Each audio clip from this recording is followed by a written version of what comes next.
The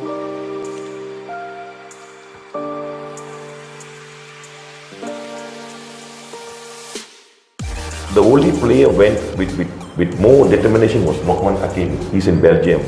What I want, And he also scored. I as a coach, as a former player, I like our players to be based there and to make a strong national team and come and play. The players should not think about wearing the national team. The players should be thinking of playing in the Asian leagues. I mean, Japan or Korea. Look at Thailand players. Chanatip is playing in one of the best teams. Look at Thailand, look at the Koreans, look at Japanese. They can survive in any countries. Food, culture, mentally. Like Farouk said, we are not mentally strong here. I feel our players must take the opportunity to play in any Asian countries to make our national team strong. I feel that. Okay. Now, agreed. 2002 World Cup, first game, France versus Senegal. It was a draw, right? Senegal is not known for its footballing prowess, whereas France were the defending champions. And how come Senegal could hold them to a draw? The answer, when the technical study came, it was very simple. 95% of the Senegalese were playing in France. Yeah? So when you know your opponent, you have worked. If I day in and day out work with you, and one fine day, if I have to face you as an opponent, I will know your strength, your weakness, and so on. That is the reason why I said, we are, there is one topic somewhere I said, kata di bawah tempurung. I'm sorry to say, our boys do not want to go out. Yes. When we go, I always tell all those people who come and ask me, said, Coach, tell me, how can I become a better player? I said, can you read English? Can. If you can, go and buy the autobiography of Pak Ji-sung. He is a very clear example. You are a Man U fan, right? No. No comments. Okay. I think maybe no. If you are a Man U fan, you wouldn't want to say because they are down there somewhere. Anyway, now because he was one of the players whom Sir Alex Ferguson was checking out. And if you look at the history of how he went, how Gus Hiddink identified him when the national team played a friendly with the Korean National University. Pak Ji-sung was playing for the university. And he said, who's this guy? And it all started. And then the biggest challenge was when he went to Man U and they all looked at him as Asian, Asian. But he said he had to match them day to day in every department, so much so that there was a time he captained Manchester United and he was the first ambassador of Man U to Asia. Right? Now, an Asian could make it. If Pak Ji-sung can make it, so can we. When it comes to national pride, no matter where you are, you're still a Malaysian, right? Exactly. Yeah. There's no Absolutely. issue. Yeah. That is no issue. That's a non-issue. But what I'm trying to say is, you said our players mentally are not strong. Mental strength. Now why? Okay, I'll take you example. I'll give you example. I got a boy named by Zikri, studying in UK. Boy came down with a parent to train with me for 2 weeks. What did I see from Zikri? His attitude during training is more focused than the local players. Let me tell me, in 1 hour section, during warm up, he's so focused. And I've been teaching for how many years? I'm not putting down our players. Our players are very talented. We got everything. But a mixed parentage, a lot of mixed parentage is happening now. You can see Farouk. A lot of boys are based in Australia, mother married to Chinese. The national team calling them back. You know what will happen? If a boy stays in UK for 2 years, his mental approach will be different. When he come and see a local player, that's not good. What is different, Guna? What is different between your top local player and the guy who comes back from Europe? Very easy. Look at the diet in Europe. It's very different. I've been to KPR, I've been to Spurs, I've been given a chance in 2013 bring soccer kid boys to play there. The eating method the attitude, the way they approach is very different. Our boys, you see a boy who come from Europe, he will train extra training, and our boys don't have that attitude. I see it as exposure. Exposure. General exposure is good. It allows you to learn. I mean, it's just like when you travel. When we go to another country, we learn something, and exposure is good. When it comes to football, for example, youth football. So send them up, get them to mix with other teams. When it's an international tournament, it'd be good to play with international players because exposure is good. If we keep, of course, it's good to have an enclosed environment to build to nurture the child, but it's also good to expose them to other things that may influence them as a footballer positively. So I think that's important. I mean, we should not fear exposure. Okay. Yeah, I think that's also the fear of going abroad scares some people. Yeah. It's daunting for some, but it's a good thing as a general. I agree with Farouk. You see, there's no any place than Tiong Kim that has been approached. He's been very successful. Chinese can play in German, but why other players not taking the opportunity like what Farouk said? Why are so fearful? I remember during my time in the FA of Malaysia, couple of players were sent abroad. And like you said earlier, Akmal, Rudy Ramli, Juariz Mayon, all went there. a lot of them came back. Number one, even Khalid Jamlos went to Germany. The report that we get back is physically they are okay, but mentally Homesick. they don't want to go the extra mile. Yeah. The pain. The pain. You know why? Because they know the Africans who come to Europe, it is a do or die mission. If you're not successful, you can't go back. You can't do anything. Whereas Malaysians always have a Backup plan. backup plan. Yeah. Kalau saya tak ada sana, I balik ke my club. I somehow rather feel that the school system, the coaching system, the upbringing has somehow rather molded them into what they are. Yeah. Why is it that we can produce a world champion in badminton?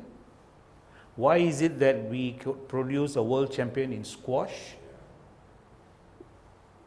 Why can't we even qualify? You see, way back in the 80s, we had very good relationship when Tan Sri Elias Omar was the president. I was with the KLFA. We had sent our under 14 and under 15 teams for the Gothia Cup in Austria, in Sweden, and so on. We won. Like some players who were there went on to play for KL and so on. We won. So that means at the age of 14 and 15, we are equivalent to the Europeans. Yeah, we can beat them at their own game. But the same team meet again at 18 years old, we get trashed. So, I mean, when we talk about youth and grassroots football, there's evidence that we are on par on many levels. Yeah. Yes. Yeah. But the gap between 15 and 18, Why do you think we lose focus? Why do you think we lose the hold? If we could become a Gothia Cup champion where all the teams throughout Europe come and convene there, and then at the age of 18 and 19 and 20, our players don't make it. You see, you guys know, Claude Lihua was our the youth coach, under 19, yeah? Claude was the Nigerian and the Ghanaian World Cup team coach. He created wonders with the Nigerian team and the Ghana team. Why couldn't he do anything to the Malaysians? We were host of the 1997 World Youth Cup. We got knocked out in the first round, Guna. Why? You see, like what Farouk said, like what you said, like Africans in Africa, poverty plays a big role. When the players come from poverty, they know hard life. When they come to football, there's only chance for them to be somebody. We also have hard. I mean, not to say that all the players are from rich families. No. What I mean is, see, like we have this everything. See, the gap between 17 and 19. Why we are not successful when the boys are 17? Look at the Super League at the moment. When you're 17, when you're paid 10,000, you're paid 30,000, 80,000. The players are, like what Farouk said, they're big. Look at Akia, a player who played for Kedah. We don't put anybody down. He played for Kedah. Suddenly he was grabbed by JDT for paying him 80,000 when he's only 17 and 18. His money played a big role. For me, a question. His money played a big role. When a boy is 14 and 15, like what I and Farouk agreed, we are doing well. But why when we are 17 and 19 are doing, are money playing a big role? For me, a question now. We were not paid that at my time, but I'm not putting anybody down. Why? Okay. That means we are not producing intelligent players. Creative players, maybe. Let's say at the youth level, we've got the right pool. Yeah. We have the right pool. Where do we? Messi's manager is the dad. Yeah, he's his father. How many of our players have an agent or someone managing them? Now, I'd like to tell you now, some of the players, past 3 years, they have their own agent now. Because I've been in the game, they have their own agent because they deal with the Secretary General of the FAS. Because they feel that they want to be paid well. But are the players, my question, like K.GUNALAN doesn't know, are the players playing for what are they paid for? My question. That means whether they are worth the amount paid. I'm not putting anybody down. If you're paid 20,000, you must give your life for the club. If you're paid 30,000, you must play. I don't know that. I see some players are overpaid, I feel. Not overpaid, but are not performing at that level the club wants. I feel. So, do you feel that, we are digressing from the actual topic, but... You look at the league now, look at JDT. Nobody can go against JDT because they spend so much money. They are 7 years champion and also they're leading the table at the moment. My question is, being champion, I'm not putting down anybody's, due credit must be given. Yeah, in a country you have a team that won. My question is has JDT become the AFC Cup champion or AFC Champions League champion? Then I would say that is an achievement that or we can actually really boast about. Yeah. In the I do not know how to put it, in the group of teams which are not performing, you become a champion. That's why I said, is playing for the national team, is playing for JDT the main aim of our players, then I would say we are doomed. Yeah, I don't know whether you would agree, but I'm saying we have qualities and standards of international players. There are certain studies being done, and we know that if you are an international player, you should have A, B, C, D, E. Now, if the coaches are preparing them for that, and then as what Farouk said earlier, if this can actually be exposed to tournaments outside, then we will know that the scouts outside are going to watch at our players. You look at Titus James. Titus James went to France and was in France and all these things. Eventually, when K. Rajagopal was the coach of our under-19 team, we called him back. He couldn't fit in. Not because he was better, because he was playing with amateurs in France. So he couldn't fit in with our national setup. So we sent him back. It was the other way around, yeah? So it's not only playing abroad, you got to also play in the highest league.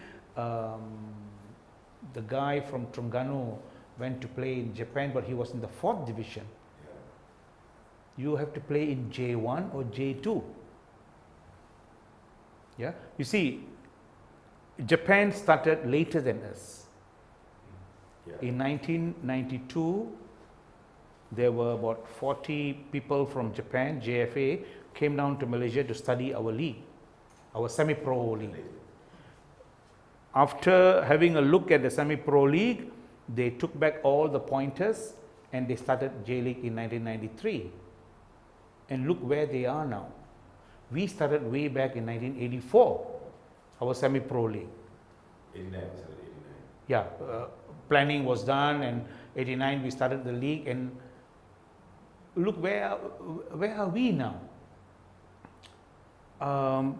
We have facilities, we have governmental support, we have, of course, the sponsorship part of it is not still very good, because 95% of the clubs do not have marketing departments. They don't market football because they already have the presidents are the chief ministers or the Menteri Besars, so they do not need to go and market it because the state government gives them money, you know. So I think the players are also coming from the same idea, you know, they've been taken care of, sponsored, you know, everything is being laid down, laissez-faire. Whereas when you play in clubs like J1 in Japan and K1 in Korea or even in Emirates, you got to really play your hearts out. We have coaches from Malaysia coaching outside, but very few players are our target. I was in Indonesia, but for 3 years running the professional league, and we have a lot of players, colors, and the Indonesians are so passionate. You can have Liverpool playing Man U in Malaysia on the telly, and you can see people saying, I don't want to go for that match, which is our local derby. I want to watch this match on the telly. In Indonesia, they don't care about Liverpool and Manchester. They want to go and support their team in the stadium. That's how that patriotic they are. And they burn the stadium and so on. You know, I mean, that kind of rivalry, not only with Malaysians, but they all among themselves. You can't see Jakarta FC playing in Bandung. They burn cars. You know what we used to do? We used to leave 15 minutes before the game, cabot. Otherwise, we will not make it.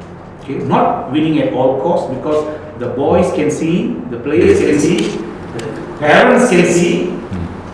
Some parents come and ask, Coach, why didn't you put my player in today, my son? And the coach says, no, he is not very good. We have to win this match. What message are you sending? Have you had experience that? No. Such a thing? No. Of course. That has to stop. Yeah, that's have to stop, I agree. Yeah? Of course. Your final words, Suna. Okay, my final words, I feel that if you want to improve the league, first of all, we have to have a lot of improvement in infrastructure, because you see, look at all the teams that we have at the moment in the Super League or the youth also. You need more playing chances with the youth. We must have a proper youth league be organized, although we have under 21, we have under 19, we have under 17 KPM league. We need more leagues like under 14, under 12. A player must play at least 30 to 40 matches per year. If you want to make the team, national team good from the youth, then I feel that senior teams wise, I think we need infrastructure. You look at all the teams, we don't put JDT at the world-class infrastructure. They have their own stadium, they have their own training ground. I think everybody cannot move very fast. We have a very good planning in another 5 years. I think we should be there, able to do that. I think we can go up. We have a long-term development plan. I think we have to be very positive. I think we can go further with a good planning, proper planning. I feel that. Okay. Farouk, you okay? When it comes to winning in grassroots football,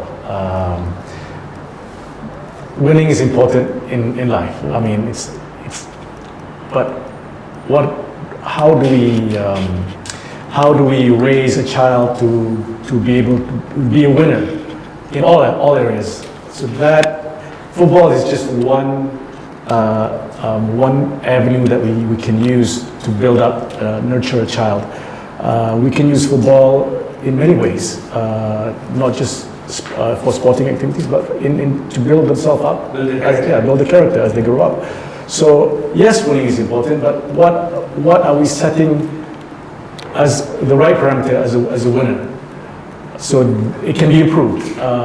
And how do we build that? It takes sometimes we have to scrub everything and start fresh, but it's difficult to do that. It's not a perfect world, like I said. And I think we should always try to it's like a program in place, a general guideline for parents, how to use football to nurture the child. Because often the over insistence on winning and winning in scores only supersedes winning as an individual, as building up strength, overcoming loss, overcoming injury. That is also important. That's also winning in youth and grassroots football. So that is not, we don't focus enough on that aspect. Even no matter how much we try to convey to parents, sometimes it comes in, sometimes it goes in and out the other ear. So we try, I think it's important for, as in grassroots football at least, to continue to educate parents, because every year new parents come in, educate parents on what they can do to improve the child as they're growing up, using football as an example, as a community.